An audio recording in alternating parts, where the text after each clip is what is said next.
Over 50 years ago, one of San Diego's most beloved and unique nurseries was founded, City Farmers Nursery, and today, I'm going to give you a sneak peek into just what makes this nursery so special.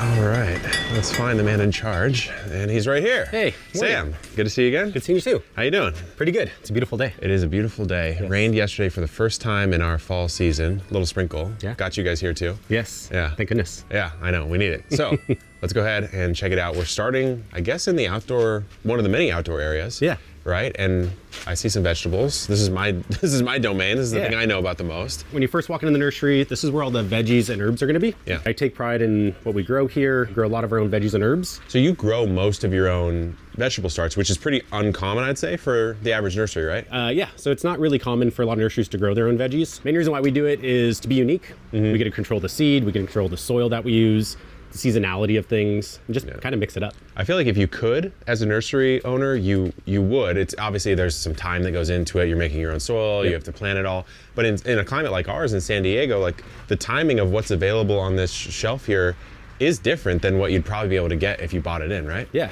So when you think of just San Diego County, there's out east, there's coastal, a lot of these big growers might be working with half the California. Yeah. So it's hard to kind of pick where they want to grow and who they want to grow for. Who they want to serve. Yeah. So it is great to have them because in a pinch we can bring them in, but ideally we kind of stick with what we know what to do. Yeah, so almost everything, it looks like anything with a white tag, right, would be self-grown, self-sown. Yep. Which is almost everything I can see here. A good amount. Yeah. That's amazing. Got the fertilizer stack. Yeah, we do carry quite a few, but we like to keep it simple. Yeah. So you come here, there's not 1,000 different choices on dry fertilizers. We work with companies that probably have been around for a long time. I think Down to Earth's been around for like 60 years. Yeah. But knowing that it's good quality, also bring in a little bit of diversity. I'll show you that inside the shop. Yeah, you're gonna see over the course of the tour, everywhere we go, there'll be some little thing that there's a whole story about. So we're actually a couple days away from the 52nd anniversary of the nursery. We are, yeah. Right?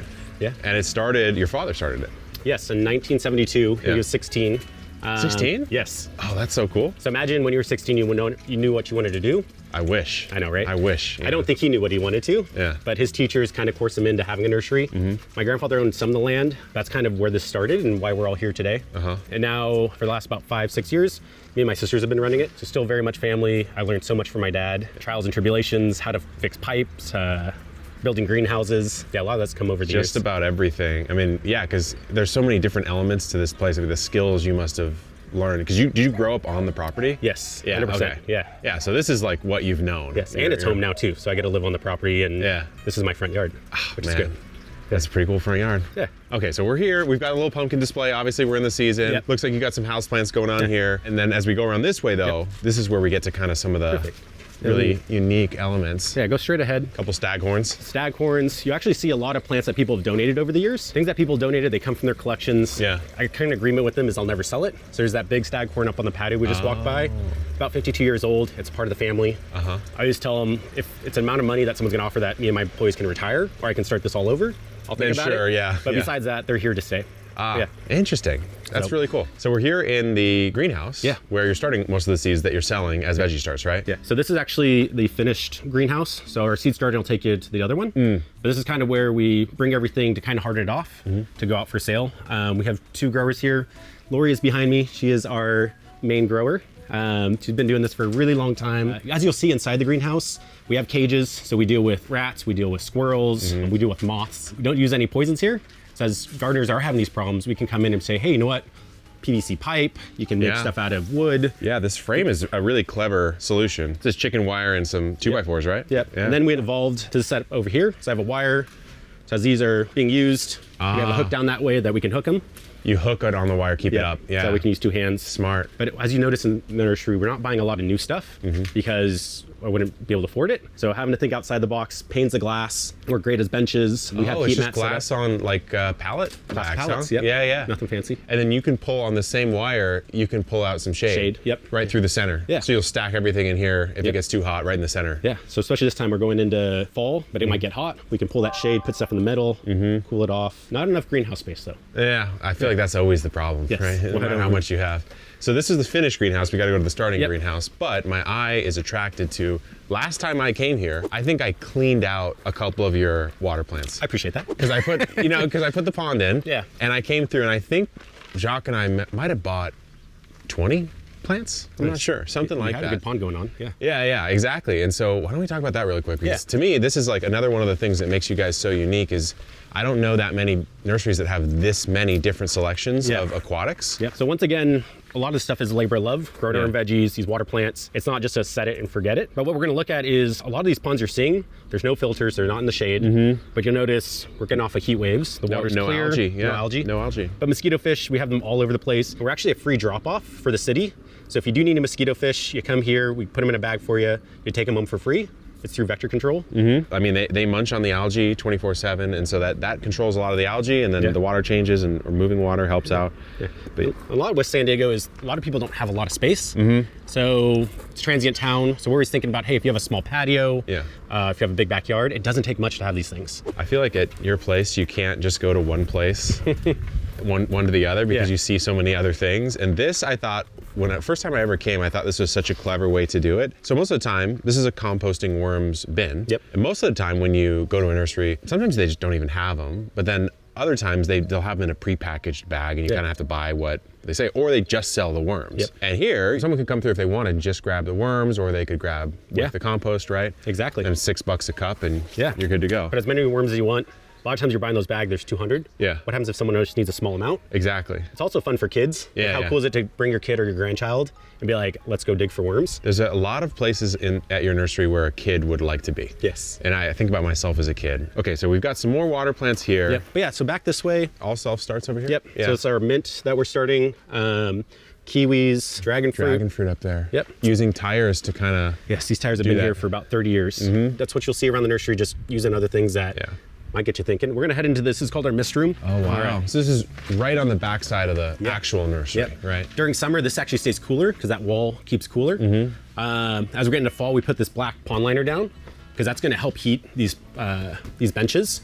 So I'm not really relying on a lot of heat mats. We're starting to put some out, but that's what this pond liner's for. It also helps save the pallets underneath. Yeah. A bunch of different starts. So this is where everything gets started. We upsize it, then we are moving it over. Look at how vibrant they are in those tiny little cells. They move fast though. Can you tell me this? So this is the nursery's, I need a nurseryman's secret. Yeah. Whenever you see trays like this at a nursery, they're always popping. Like it always looks really, really good. Yep. And if I was to start, like the average gardener probably starts, they wouldn't start in one of these trays. It's too many. Yeah. But if they did, they wouldn't get it looking like this. They just wouldn't get it. So what are they doing wrong? So seasonality, so temperature-wise, make sure right temperatures. Soil makes a big difference. So as we're looking at seed starting something light and fluffier, as we're holding on to moisture. Also spacing. Right now we can cram them in, but as we're growing them out, we're spacing them out. People are trying to pack so much in a small space, but worried about sunlight. Yeah. Also the nutrition that's in the soil.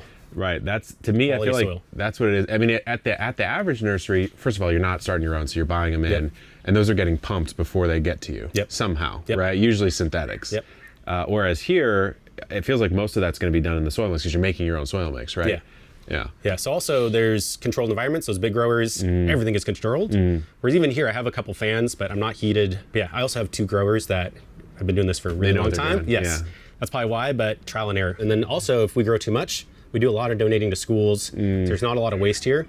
Even a plant that's a little bit yellow, we can, I mean, doesn't take much in to a bring it back garden, up. that'll work just fine. Yeah. You know, it might not sell at a nursery though, right? And you got to consider that. Yeah. Very fair. Okay. Let's keep on going. We are on our way Yes. to maybe one of my favorite sections. Go ahead. Thank you. The orchard section. And I'm seeing something that I haven't done, but I really love, and I kind of fantasize about, frankly. It's a espalier, what is this? Pear tree. Pear tree? Yeah, hood pear. You're probably limited on space with your setup. That's what I love about espalier. It doesn't take a lot of space. Once again, these could be full-grown 20-foot tall trees, 15 feet wide. But keep them narrow. They're only, what, 1.5 feet wide? Maybe 7 feet tall. We just did a little prune on them. To me, what's cool about this is most of the time, espalier you think about as up against the surface, and you're doing this standalone. Yeah. Just keeping it nice and slim. Yep. It's a really nice way to create like an edible sort of hedgerow. Yes, it hides our big watermelon. Yeah, exactly. That's something I I really didn't even notice that. Yeah, something I really enjoy about the nursery is having things people can relate to. Our hillside up here, that used to be a walkway. With all the rain we had in the last few years, there's too much erosion. But so many people in San Diego have steep hillsides. They don't have a lot of space. And if we look at this hillside, the side facing us, that's 45, maybe even more degree angle on that. So trying to keep them watered, there's good practices with that, keeping the size. And they're all only like 5 feet apart. Yeah, I was gonna say so I have a citrus hedgerow in my front yard Yeah. that's 4 feet apart by 15 trees. Yeah. So you got about 60 feet of plantable space. And it's very similar. It's not on a slope, which adds an extra challenge, but it's very similar. The spacing, the height. Yours are even a little taller. Maybe they're just older. Yep. But it's a really great example of what to do, especially in this area of our city where, I mean, even your property, you've got the tires for erosion control. It just shows how to actually use all this stuff right here. Yep. And even some of this you create yourself, like the figs. There's a couple things that you self-propagate, right? We do. And then what's really great is as we do pruning classes, we can go up there and talk about how do we keep these trees small. All those trees that have been planted were the ugliest trees and we couldn't sell them. We didn't feel good selling them. Yeah. So we plant them, do a little self-correction. So sometimes you look at these things, you're like, man, these things are wonky looking. But we're pruning them, we're keeping them small, and it works. And they come back. They do. You know, they come back. We'll notice like the microclimates in the nursery. As we get back here, it's always cooler. Bonsai area is probably my favorite area in the nursery. I'm not a big bonsai person. We've been doing it forever. I have a good hand in it, but it's probably a more relaxing place. There's a big wind chime over there. People have lunch at Nate's. They can come and hang out. It's a good breakaway spot. This is a nice spot, yeah. And you've got, what is this tree that's? That's an elm. You got a big old elm. Yep. A couple of them. Yeah, probably nice when the wind rustles through it too, huh? So summertime, fall, bonsais are, you don't need a lot of space. So this is, you were telling me like when you were a kid, this is kind of the first thing that you took to, Yeah, right? this is where I learned how to water. Back this way, one of our employees, Clayton, he does a lot of our own bonsais. Yeah. Once again, don't buy bonsais in. We make them, we bring them out. Some of the stuff back here, people are like, I'd love to buy that. But yeah, so this stuff eventually will be coming out. Okay, But yeah. a little off limits for now. I feel like it's just another thing that makes you guys special is, you know, first of all, it's a big bonsai section. Like a lot of nurseries don't have one. If they do, it's not this big. But then you're not buying these in either, which I don't know what the prices of wholesale bonsai are, but I gotta imagine like, The shipping is tough. you know, how do you ship, especially with the pots, right? So having quality, making sure it's affordable for everyone to get into this. I don't think bonsai or gardening should be out of grasp for anyone. Yeah. It doesn't take much. And when you think of bonsai, you actually, to me, I think you do think it can be expensive. Yeah. Look at that, juniper. Ugly shape to it, small pot. You don't need much to get a bonsai started. No. What's cool with bonsai, over the years, they just gain in value. So sometimes have collections. We actually buy plants from customers, people that we've worked with for a long time. Yeah. Even some of our plant material, it makes it kind of fun and gives us variety. You ever been out to the bonsai exhibit sometimes at the Friendship Garden Yes. in Balboa? Yeah, that's very impressive. Those ones are crazy. Yes. I was in Japan, I saw some that are like 500 years old. That's wild. And you're like, you don't even want to be near them. Yeah, right. You want to like float away from them somehow. Yes, don't be Destroy that them. person to touch them. I know. Okay, bonsai side, I might be coming back here, I'll tell you that. If anyone wants 2 female goats, they're for sale here at City Farmers. Yes. And if you want some, you could just talk to Sam. But here we go. I mean, so tell me the story about, there's so many animals on the property. I feel like that's what attracted me when I first came, is I was like, there's a turkey, there's turtles, there's a cow. There was a cow right here last time I came in.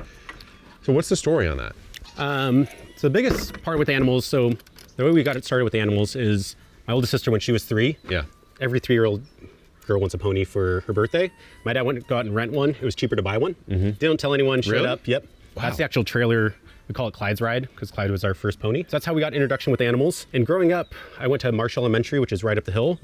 We'd actually have schools come down here and do tours. We still do tours of schools. Most of the animals here are rescues. A lot of times we'll come in and there's a box with a turtle and like $20. We don't try not to do a lot of You'll rescuing. just show up and it'll be there, yeah. Yes. There's places to Tortoise Society, a lot of different places to drop off animals. Every once in a while we get them, or customers that have had these guys for a long time are looking for homes. So we hold on to them. But these goats, this is Pepe and Honey, and these are part of our goat milking co-op. Goat milking Yes. co-op. Do you have any idea what a goat milking co-op I have entails? a vague idea, Okay. yes, yeah. So there's about, I want to say 8 families that own these goats. Okay. And they come in twice a day. So they'll come in and they'll milk, they share the goats, Yep. and they come in and milk twice a day, and they get like 1/8 of the milk. They get all the milk. So they get, Well, the 8 families kind of share the... Yes. Yeah. So they get to share all the milk. Because back in the day, it was illegal to sell raw goat's milk. And some of the families needed or wanted a use for raw goat's milk. So they're continuing it. You actually get quite a bit of milk from these goats. It gets to that Really? point where they're just like, we're getting too much milk. So they, Even for 8 families. yeah. That's 'Cause crazy. These Twice a day, goats they're know how making to... jars of milk. Really? Yeah. And families do it a couple times a week. Honey and Pepe, these guys produce. They do a good job. And there's a couple kids over there. Yep, a couple kids. They're being weaned right now. That's why they're separate. Looking for homes. But yeah, also, when does a kid in the middle of the city get to go say hi to donkeys, tortoises, goats? That's the thing. Yeah. Yeah, I feel like I'm teleporting myself back to when I was like 7 or 8. Yeah. And I wasn't into gardening, but I was into animals and bugs. Okay. Big time. And I was into rocks. And we'll see inside, there's a couple things that for like 8-year-old me, I would have loved to see. That was your jam? That was 100% my jam. All right, guys, we'll see you later. Maybe Maybe I'll be the 10th Go family to- to milk you. All right, we got the donkeys. Some donkey poop to step And in. a turkey. So we have ducks, chickens, a turkey in there. This is Darla and Alfie. Yeah. They'll actually kind of climb up and say hi to you if you come. Yeah. So it's not quite a petting zoo, but if the animals come up to you, feel free to say hi. Mm-hmm. Yeah, there's some cool videos on our Instagram and Facebook about them running around. But this donkey poop Yeah. gets to go in our worm bin Right. because they love that. Right, and that's the buy your own worm bin. Yep. It goes right over there. There's not a lot of, pretty much no diseases in donkey poop, so it's a clean go at it. Yeah. And then you got the ducks, the bird zone. Yep. A couple Orpingtons here. Yeah. What is this Runner little ducks. black guy right there? So that is it's called a bantam. Yeah. That's a really small chicken. Yeah. Oh, someone's come say hi. Hey. What's really cool with our employees here, we have all these animals. I don't eat a ton of eggs, but they get to take home the eggs. As our fruit trees are going, they get to take that home as well. Because you got to be getting at least a dozen a day, right? Yes. Yeah. Oh, Some are quite a bit. probably 2 dozen. Yes. Yeah. Have you ever had a turkey egg? I haven't, no. Yes. One day I'll get you. Okay, yeah. You know, as a kid, I was driving home from the zoo. Yeah. And I wanted to buy an ostrich. I had all the money that I had was $12, I think. Yeah. And I wanted to spend it on an ostrich egg. Yeah. My parents wouldn't let me. They're like, you can't eat that. What are you going to do with that? I'm like, I'm going to eat it. I'll do something. I'll eat it. It's a challenge. Yeah, they wouldn't let me do it. Yeah. One thing I really enjoy with the nursery is having a ton of tropical trees. My favorite, obviously, dragon fruit right here. So I learned quite a bit from your dragon fruit Really? videos. Yes. Yeah, I learned it all from our friend Richard. So I think what's cool about San Diego is the weather is so nice that we can grow just about everything. So cherry trees, longans, lychees, breadfruit, all these different really cool fruit trees. And City Heights is such a unique, diverse community that is really cool to offer these types of trees. We bring them in mostly springtime as we get colder. I don't like bringing in little plants because it's a challenge for people. you've got the Zutano avocado here. Yep.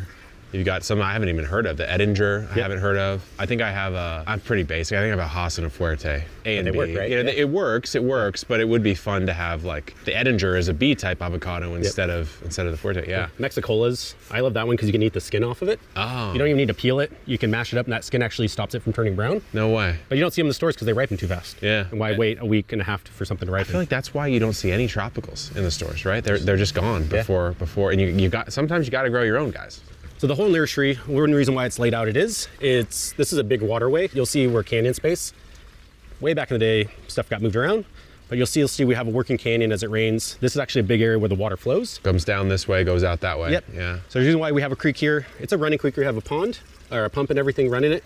But as the rains come through, it flushes out. But it's something really cool because if you hear it, it doesn't take a lot of space, vegetation all over the sides. Yeah. Looks like it's been here forever. It does. Yeah. Yeah. And the running water to me, once I had the pond at my place, Yeah. I realized like, oh, running water is the sound of my life. Like I need that in my life now, you know? Yeah. They So say it's very peaceful. So this is our shade area. Yeah. It's a little bit of a jungle right now because summer's a time for things to grow. It's like a mix of indoors, outdoors, ornamentals. What you notice here at the nursery is we don't have like 50 of one plant. I'm limited on space. I do notice that. Yes. Yeah. So some nurseries you go in, they're just blocks of plants. Ideally, what we try to do is find unique plants. Sometimes it's that place where you're like, hey, I'm looking for that one plant for this one area. Yes, if you need a hedge, we're more than happy to help you out with that. I think the joy of the nursery is having a little of everything. And this is a good kind of demonstration of this area. I feel like sometimes when I come here, it's like you're hunting. Yep. You know, you're Yeah. hunting for that one that Yeah. really speaks to you. Keeping uniqueness. Yeah. Okay. Well, let's go into the store, Yeah. and there's some really fun elements in there. So now we're entering inside the shop. The shop is probably one of the places that have probably changed the least over the years. It has that kind of old time, if you're out in Colorado, kind of feel to it. That takes a lot of time. If you look up, there's a bunch of cameras up there. Customers donate those. Oh, A lot of them wow. still work. These are old school cameras. Yes. People just have them. They're like, hey, I know City Farmers has these or tin cans. Yeah. Even my Pez collection. Sewing machine. Yep. This is what I love when you find these types of little elements. You know, buying onions by the set in a little basket, like so the way it should really be displayed. It Yeah. makes the most sense to do it this way. Yeah. So we sell them by the scoop. Yep. It's a half a pound scoop. Oh, nice. But also it's We got fun. a pound scoop here. A lot of people don't have a lot of space. They'll come up to us and be like, Can I have this hey, I just many? need this much, and we'll figure out something. Yeah. It cuts down on the packaging, so we're not dealing with a bunch of plastic wraps and all that kind of stuff. Garlic starts here. Yep. Got some elephant garlic. I love on garlic that you can just write on the paper. It's know, right? no sweat, you know? Yes. Especially Really when nice. people are mixing Yeah. all over the place. That helps. Okay, so we're going to the thing that actually inspired me to get one of these for my house. Oh, nice. So when we brought botanical interests into the Epic Gardening family, I ordered every seed we stock from ourselves. Okay. And I was like, I need a place to put these. Yeah. And I remembered this. Yep. And I got one of these. Oh, that's awesome. And you have like 7 of these. Yes. So customers will come in. Yep. And if I want some, collard greens, Georgia collard greens. Yep. I can buy them like this, and you sell them in the half teaspoon. Yeah. Once again, this is seed that we use to grow off of. So we're buying big volume, we're using it to grow. Then we pass on the savings and kind of the bulk amount. What's also really cool is if you try to grow butternut squash or any squash, they're huge plants. Yeah. Sometimes you buy a seed packet and there's how many seeds are in there? Okay, perfect. Maybe, yeah. I haven't opened up a pack of seeds in a while. Depends, yeah. But you can buy these eaches. Each seed is 5 cents. 5 cents for one seed, yeah. Exactly. How many people come through and are like, I need one, though? A lot? Pretty often. Really? Well, ideally you plant 2, Yeah, just in sure. case. Well, but- sure, on that one specifically, yeah. But, if you want a pea seed, you can get a sugar snap pea, you get 5 cents. This is probably one of the last places you could buy something for a nickel. Yes. In That this- is true, right? You know, That's right? kinda fun. Then we've got some standard seeds back Standard here. seeds, yep. As we get into sprays and stuff, I don't have a big selection on sprays because we know what works. We do bring new things in, but ideally if you ever have a question, you bring in the plant, you bring in the photo. We're really knowledgeable. I do a good amount of the spraying and it's always stuff off the shelf here. A lot of really interesting stuff. Once again, you can buy copper by the foot. Oh, no. Look at that. That's really unique. So we actually have a piano inside the house and it's a baby grand and it's one that we grew up with. And that piano was actually used to buy some of this property. It was pawned. Really? Yes. But you have it still. Still in there. It's probably going to be in that house forever. It used to be in here, but it took up so much space. But that's what was used to buy the property. My grandfather used. He hawked it. I guess that's the pawn. hawked- And then hawked and then piano. when it became profitable here, he went and bought it back. Bought it back. Yep. So now we always have a piano because you never know who it's going to inspire. We have so many kids that come in. Yes, they bang on the piano. We ask them to play a little quietly, but it might inspire them to pick up music. And how beautiful is a kid getting into music? We also have people that are professional players. They bust something out. Yep. I'm in there just working and having a tough day, and all of a sudden someone's playing some beautiful music. Let me bust something real quick. Let's see There if might I be a can- few broken keys. We'll but see. We'll see what I can do. Because I would have been the 8-year-old. Because my mom forced me to play piano as a kid. Okay. And then I got into it after I quit. Yeah. Basically, after I quit because I was forced to do it, I was like, actually, I think I really kinda miss like. it. Yeah, I kind of like that. Let's see This is what for I your got. mom, This right? is for you, mom.